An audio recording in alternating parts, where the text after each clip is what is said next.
James chapter 1 in the New King James Version. James, a bondservant of God and of the Lord Jesus Christ, to the 12 tribes which are scattered abroad, greetings. My brethren, count it all joy when you fall into various trials, knowing that the testing of your faith produces patience. But let patience have its perfect work, that you may be perfect and complete, lacking nothing. If any of you lack wisdom, let him ask of God, who gives to all liberally and without reproach, and it will be given to him. But let him ask in faith with no doubting, for he who doubts is like a wave of the sea, driven and tossed by the wind. But let not that man suppose that he will receive anything from the Lord. He is double-minded, unstable in all his ways. Let the lowly brother glory in his exaltation, but the rich in his humiliation, because as the flower of the field he will pass away. For no sooner has the sun risen with a burning heat than it withers the grass, its flowers falls, and its beautiful appearance perishes. So the rich man also will fade away in his pursuits.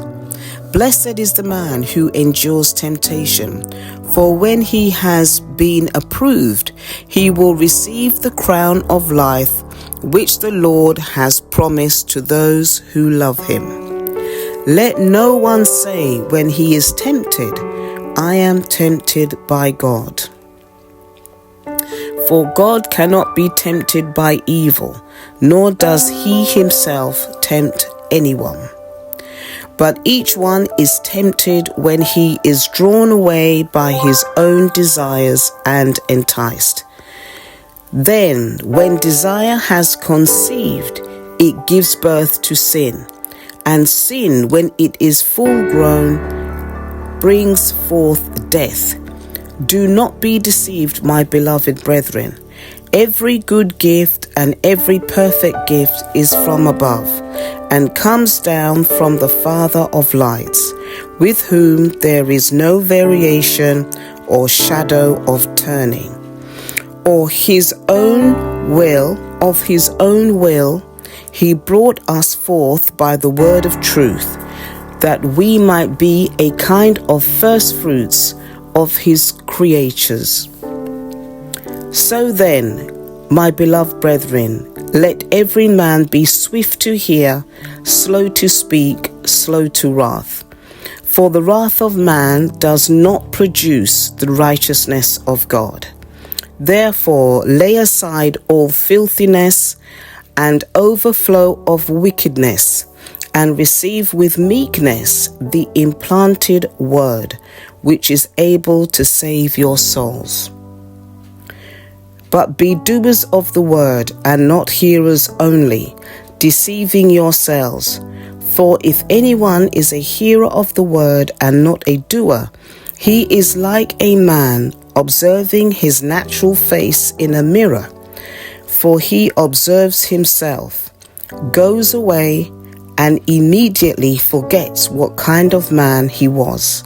But he who looks into the perfect law of liberty and continues in it, and is not a forgetful hearer, but a doer of the word, this one will be blessed in what he does. If anyone among you thinks he is religious, and does not bridle his tongue, but deceives his own heart, this one's religion is useless.